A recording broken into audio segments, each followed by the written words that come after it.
여러분 안녕하세요. 안철홍 교수입니다. 치수가 결정되면 어떠한 방법으로 치수를 배치해야 할 것인가를 생각해야 합니다. 이때 단순 배치가 아닌 도면에 표시된 부품의 기능, 가공 등의 조건에 따라 치수를 배치하는 방법을 달리하여 도면을 보는 사람이 명확하게 치수를 읽을 수 있어야 하죠.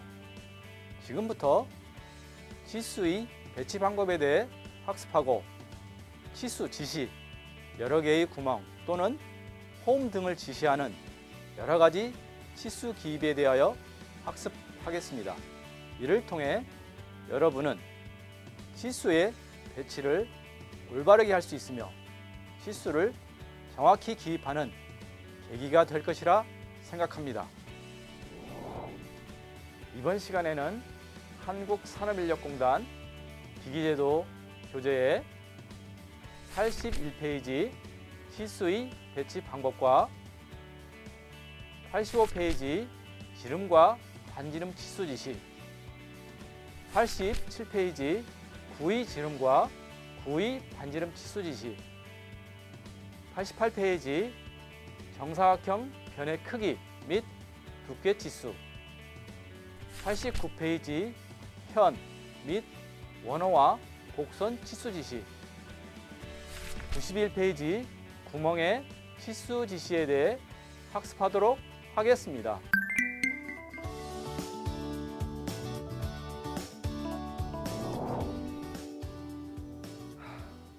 도면을 그릴 때 제품의 크기 등을 기입하는데 제작자가 제가 기입한 도면을 제 의도와 다르게 이해해서 실제 제품이 잘못 나온 경우가 있어요. 그래서 말인데 제작자가 보기 쉽고 이해하기 쉽게 하기 위한 방법은 없나요? 그리고 참고 치수가 계속 나오는데 단순히 참고만 하란 것인지 아니면 그 외에 의미도 있는 것인지 궁금합니다. 질의하신 내용들은 도면에서 가장 중요한 사항들입니다. 치수를 잘못 기입하게 되면 제품이 엉뚱하게 만들어집니다. 치수를 이해하기 쉽고 정확히 전달하기 위해서는 내부 치수이면 내부 치수 지시를 모아서 기입하고 외부 치수를 기입할 경우 치수 기입을 한 번에 볼 수 있도록 모아서 기입하는 것입니다. 또한 제품 형상과 관련된 치수 보조 기호가 있습니다. 이들 기호는 서로 간의 약속이므로 암기를 하셨다가 제품에 맞게 적용하셔야 합니다. 참고 치수는 제도자가 치수를 모두 기입하지 않고 일부를 생략해서 기입하는 경우가 있습니다. 이는 제작자가 치수를 더하고 빼면 알 수 있는 부분입니다. 그렇지만 제작자가 계산을 하지 않고 바로 알아볼 수 있도록 숫자를 괄호 안에 기입해 주는 것입니다. 즉 제작자의 편리성을 제공하는 것이라고 생각하시면 됩니다. 배치 방법과 치수 지시. 이번 시간에는 치수 보조 기호에 대해서 알아보도록 하겠습니다. 치수 보조 기호는 수치 앞에 표시하는 기호입니다. 종류는 상당히 많이 있습니다. 하나씩 알아보도록 하겠습니다. 저희 기계 쪽에서는 지름의 기호를 파이라는 기호를 사용하고 있습니다. 하지만 통역 분야에서는 지름을 D라고 표시하기도 합니다. 반지름은 레디어스의 약자 R이라고 표시를 하게 됩니다. 구의 지름은 지름의 파이 기호 앞에 S자, 스페리컬의 약자 S자를 붙여서 SQ, 그러면 구의 지름입니다. 여기서 지름과 구에 대한 개념을 좀 잡고 가겠습니다. 지름이라는 것은 원통에 대한 지름 것을 말하는 것입니다. 구라는 것은 볼입니다. 축구공처럼 둥그스름한 것을 구라고 하죠. 저희들이 쉽게 출입문, 현관 출입문의 손잡이를 생각하시면 간단합니다. 구의 지름은 SQ, 구의 반지름은 SR, 이와 같은 기호들을 치수 앞에 표시하는 것입니다. 또 정사각형의 변은 가로, 세로의 길이가 똑같을 때 붙여지는 기호입니다.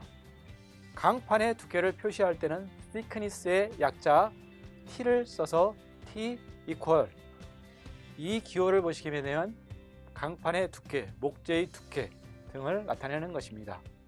원호의 길이는 보시는 바와 같이 이와 같이 호의 길이로 하는데 기하공차 기호에서도 선의 원호면에 대한 공차를 표시할 때 사용하기 때문에 혼동이 될 수 있는 기호가 되겠습니다.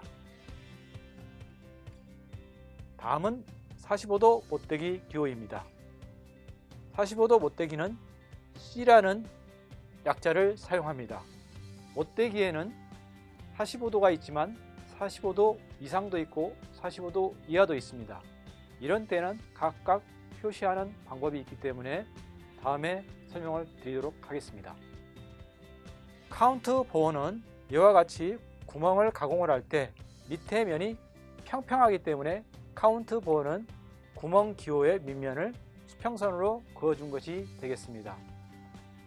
카운트 싱크는 구멍을 가공하고 나서 밑면이 어떤 각도를 이루기 때문에 이와 같이 V자의 선을 그어준 게 카운터 싱크의 기호입니다. 깊이를 표시할 때에는 화살표를 아래로 하고 화살표에 시작되는 점을 수평으로 그어서 구멍의 깊이를 표시하는 기호가 되겠습니다. 전개 길이는 저희들이 전개도를 그릴 때나 또는 가공 전, 가공 후에 들어가는 기호입니다. 즉, 이것은 철판을 말아서 쭉 펼칠 때의 모습을 하고 있습니다. 그래서 여러분들이 기억하실 때에는 철판을 둘둘 말아서 펼친다. 그래서 전개 길이라고 이해를 하시면서 암기를 해주시면 오래 갑니다. 실제 둥근기 기호입니다. True Radius의 약자입니다. 그래서 TR이라는 것은 실제 반경을 얘기하는 것입니다. 반경을 표시할 때 R의 약자로 생각하시면 쉽게 암기가 되겠죠. 등간격이라고 하는 것은 저희가 플랜지에 구멍을 90도 간격으로 일정하게 가공을 할 때 등간격이라고 볼 수가 있죠. 이때 그 사용하는 기호가 EQS라는 등간격 기호입니다. 다음은 이론적으로 정확한 치수의 기호는 사각형 안에 치수를 기입하는 방법입니다. 이 이론적으로 정확한 치수는 위치 기하 공차를 표시할 때 XY 길이를 나타낼 때 적용하는 치수입니다. 다음은 참고 치수입니다. 이 참고 치수는 괄호를 치고 치수를 기입하는 것입니다. 여러분들, 참고 치수는 무엇을 의미하고 있을까요? 이것은 제도자가 제작자의 편리성을 제공해 주는 것입니다. 예를 들어서 도면에는 생략되는 부분이 많이 있습니다. 그러나 제작자가 만약에 그 도면을 해독할 때에는 일일이 계산을 해야 됩니다. 제작자가 일일이 계산하지 않게 해주기 위해서 제도자가 전체 치수를 제공해 주는 것이 바로 참고 치수입니다. 다음은 도면을 그리다 보면 치수를 수정하는 경우가 많이 있습니다. 수정을 할 때 그 치수를 취소할 때는 이 숫자에 수평선을 짧게 그어주시면 됩니다. 비례척도가 아닌 치수는 치수 밑에 실선을 짧게 그려주는 것입니다. 비례척도가 아닌 것은 뭘 의미하냐면은 도면 사이즈에 비해서 선의 길이가 50이 나올 수 없을 때 그때 대부분이 다 축척에 의해서 1대1이면 똑같이 50mm가 그어져야 되는데 50mm를 그을 수 없는 상황에 사용하는 게 바로 비례척도가 아닌 치수입니다. 다음은 기준점을 나타내는 기호가 되겠습니다. 기준점은 항상 원을 그리고 수직으로 해서 수평으로 표시합니다. 이 기준점은 좌표를 나타내거나 또는 반경을 표시할 때 하나의 기준점을 나타낼 때 사용하는 기호가 되겠습니다. 이와 같은 철판을 도면을 그릴 때에는 전체 길이, 이게 바로 참고 치수입니다. 제작자가 생각하지 않고 바로 그릴 수 있는 것입니다. 이 치수를 직렬로 나열하니까 읽기가 편리할 것입니다. 그래서 가급적이면 치수선을 동일선상으로 하고 치수선 위에 치수를 기입하는 것을 직렬 치수 방법이라고 하는 것입니다. 보시는 그림은 철판입니다. 서로 대칭이기 때문에 대칭도의 기호를 표시해주고 이 철판의 두께도 들어가야 됩니다. 이 면을 기준으로 해서 치수를 기입하게 되는데 직렬로 기입하게 되면 복잡해질 것 같아서 이것은 병렬로 따로따로 치수를 기입해 주는 것입니다. 이 도면은 축을 그린 도면입니다. 보시는 바와 같이 많은 치수들이 기입되어 있습니다. 치수 보조선을 좌우로 그려주고 치수 공간이 부족한 부분에 대해서는 치수를 병렬로 나란히 그 치수 기입을 해줬습니다. 그러나 치수 기입 공간이 많은 부분에 대해서는 치수를 직렬로 기입해 준 것이 차이점이라 할 수 있습니다. 여기서 이 치수는 참고 치수입니다. 즉 제도자가 제작자에게 서비스를 제공하는 것입니다.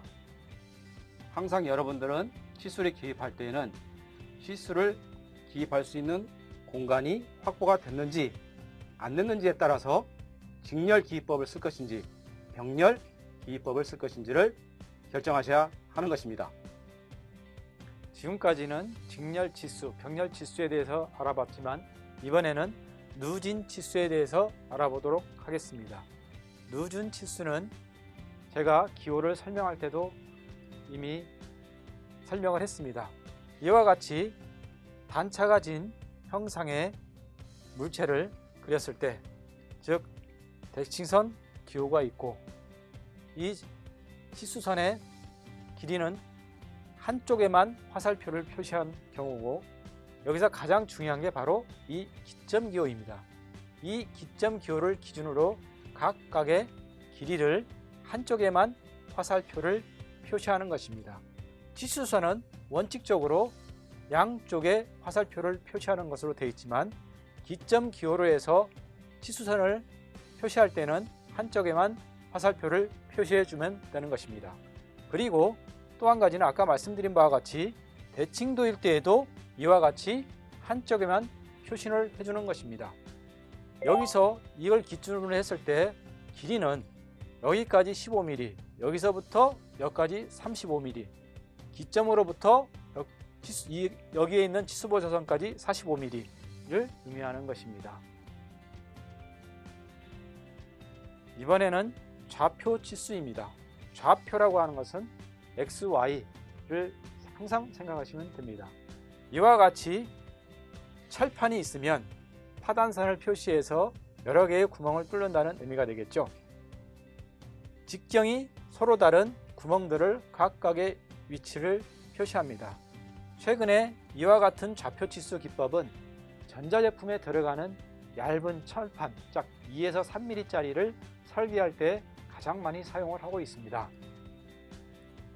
이 A점에 대해서는 이 기점 기호를 기준으로 해서 X좌표가 6mm, Y좌표가 6mm, 지름은 5mm를 이와 같이 표로 만들어줘서 알 수가 있습니다. 또한 직경이 다른 것도 똑같습니다. 이 지점에 대해서 한번 해볼까요?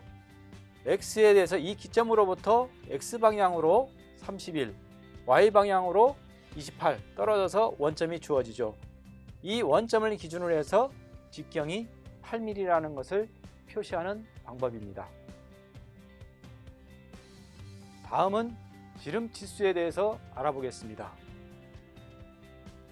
이와 같은 커플링이 있을 경우에 한쪽 단면도, 제가 한쪽 단면도는 몇 도로 절단하는 거라고 그랬죠? 90도입니다. 그걸 잊어서는 안 되는 겁니다. 온 단면도는 180도. 한쪽 단면도를 그려줘서 한쪽은 외형의 상태, 한쪽은 내부의 상태를 그려주는 것입니다. 여기서 이 해칭이라는 것은 항상 단면도라는 것을 제가 강조했을 것입니다.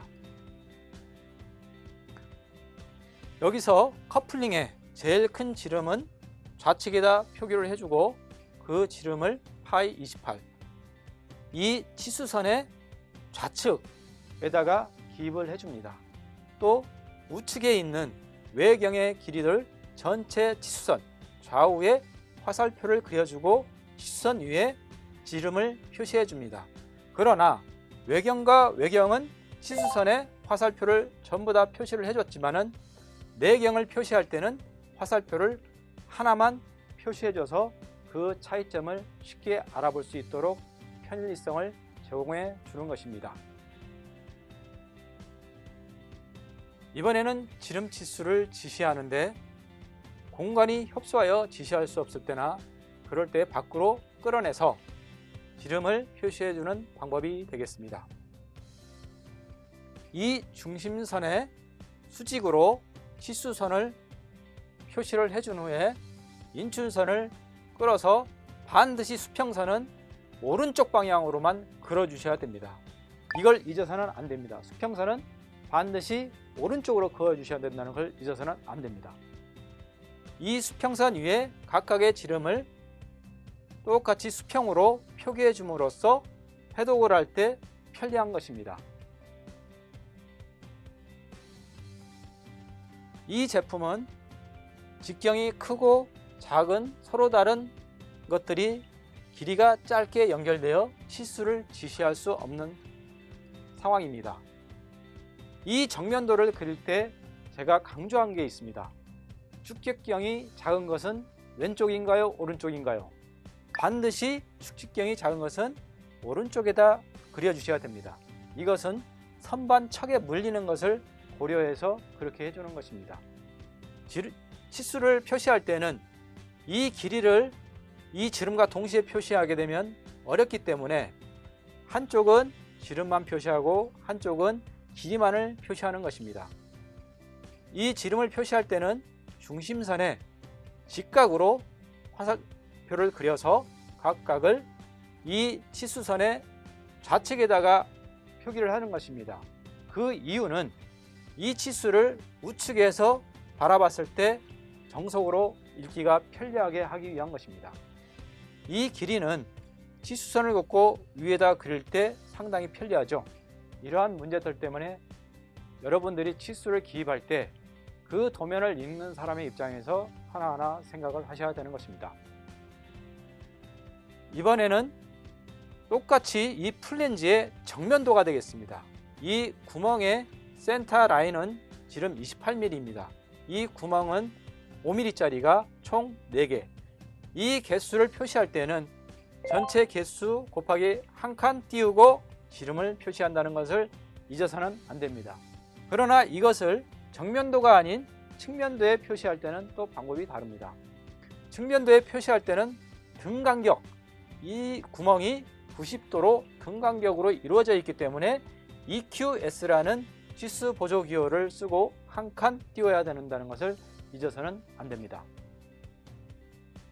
반지름 치수를 지시하는 방법입니다. 여기서 BC는 가급적 사용하지 않는 것을 원칙으로 해주십시오. 반지름은 항상 지시선을 중심을 향해서 그려주시고 치수는 화살표가 있는 쪽에 기입을 해주시는 게 맞습니다. 여러분들이 이와 같이 외형선 밖에다 표시할 수도 있지만 외형선 안에도 표시할 수가 있습니다. 반지름 치수가 네 모서리에 동시에 있습니다. 이 제품을 만들 때 모서리가 지면 손이 다치겠죠.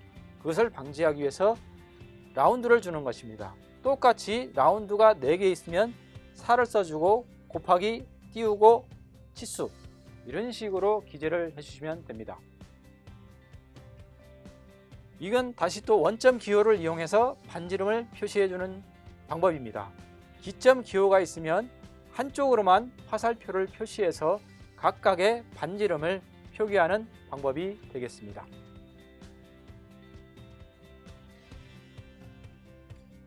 이것은 닫힌 홈, 즉 저희가 키홈짜리죠. 현장에서는 이걸 장공이라고도 표현합니다. 이것은 개방이 되는 것, 열린 홈을 치수를 기입하는 방법이 되겠습니다. 전체 길을 표시해주고 폭을 표시해준 다음에 최종적으로 이 기점을 향해서 반지름 기호를 표시해 주는데 좌우 두 개이기 때문에 또 2 곱하기 한 칸 띄우게 된 것입니다. 이와 같이 기호 하나하나에 의미가 담겨져 있습니다. 구와 지름을 구분하는 방법이 되겠습니다. 여러분들 현관에는 이런 모양의 손잡이가 있습니다. 이것은 이 지름 기호 앞에 S자를 붙여서 구의 지름이라는 것을 표시해 주는 방법입니다. 이것은 구의 반지름을 표시하는 것입니다. 중심을 향해서 그려준 다음에 반지름 기호 앞에 S자가 하나 더 붙는 것입니다. 또한 뒷면에도 마찬가지입니다. 이 중심을 향해서 치수선을 지시하고 반지름 기호 앞에 S자를 하나 더 붙여서 표기해 주는 방법이 되겠습니다.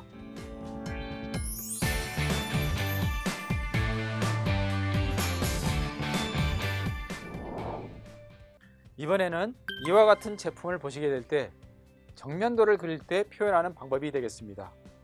사각 기둥이 가로, 세로가 똑같을 때에는 한 변의 길이가 12, 12일 때 치수 앞에 사각형의 기호를 표시하는 방법이 되겠습니다.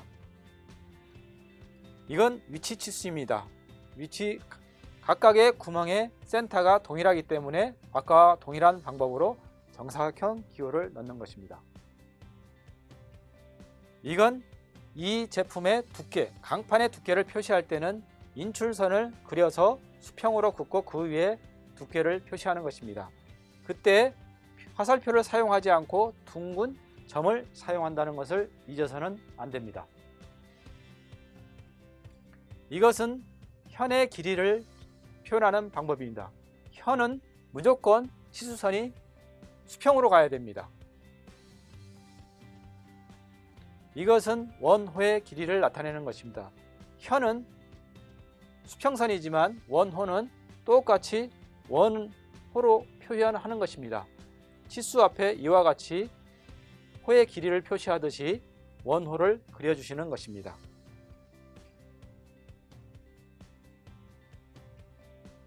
얇은 강판을 여러 번 직경이 서로 다르게 절곡을 할 때 사용하는 방법이 되겠습니다. 반지름을 표시할 때 외형선을 가까운 곳에 선을 그어주고 중심을 향해서 반경 화살표를 그려준 다음에 각각의 반경을 표시해주는 방법이 되겠습니다. 이때에는 중심점이 없기 때문에 반지름 R이라는 것만 그냥 표현해줘도 무방합니다. 얇은 철판에 여러 개의 구멍을 가공하는 경우입니다. 피치에 대해서는 전에 말씀드렸기 때문에 생략을 하겠습니다. 여기에서는 이 참고 치수, 이게 핵심입니다. 제작자가 5 곱하기 14 해야 70이 나오듯이 제도자가 바로 그 결과를 표시해 주는 게 참고 치수입니다. 이것은 T자 이용관입니다. 플랜지에 대한 세세한 정보를 다 기록을 해준 다음에 여기에 문자를 표기해주고 나머지 두 개에 대해서 A와 같음이라고 간단하게 표현하는 방법입니다. 이렇게 그려줌으로써 이 도면이 간단하면서 이해하기가 쉽습니다. 혼동되지가 않는 거죠. 여기에도 지름치수를 기입하고 여기에도 지름치수를 기입한다고 하면 이 도면은 상당히 복잡하게 되는 것입니다. 이것은 이 지름이 8mm이고 이 구멍의 깊이가 15mm라는 것을 표현할 때 사용하는 방법이 되겠습니다. 이건 말 그대로 구멍만 표시하는 방법이 되겠습니다. 이 경우는 상당히 복잡해 보이지만은 볼트를 박을 때 머리 부분입니다. 이 구멍의 치수가 5mm이고 볼트와 접하는 만은 평평하게 하기 위해서 카운트 4라는 기호를 지름 기호 앞에 표시하는 방법이 됩니다. 이건 두께를 표시하는 방법이 실질적으로 머리에 들어 파묻히는 부분을 표시하는 방법이 있고 구멍의 길이로 표시하는 방법이 있습니다.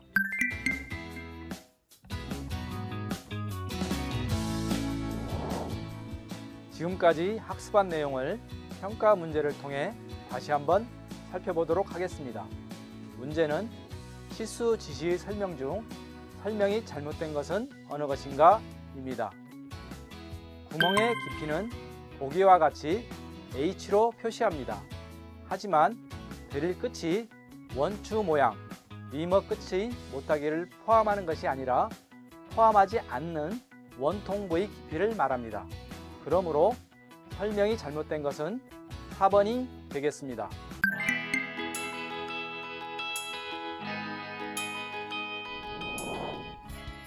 이번 시간에는 직렬 치수, 병렬 치수, 누진 치수, 좌표 치수의 배치 방법에 대해 학습하였고, 지름과 반지름의 치수 지시, 구의 치수 지시, 정사각형 변의 크기 및 두께 치수, 현 및 호와 곡선의 치수 지시, 구멍의 치수 지시 등 여러 가지 치수 기입에 대해 살펴보았습니다.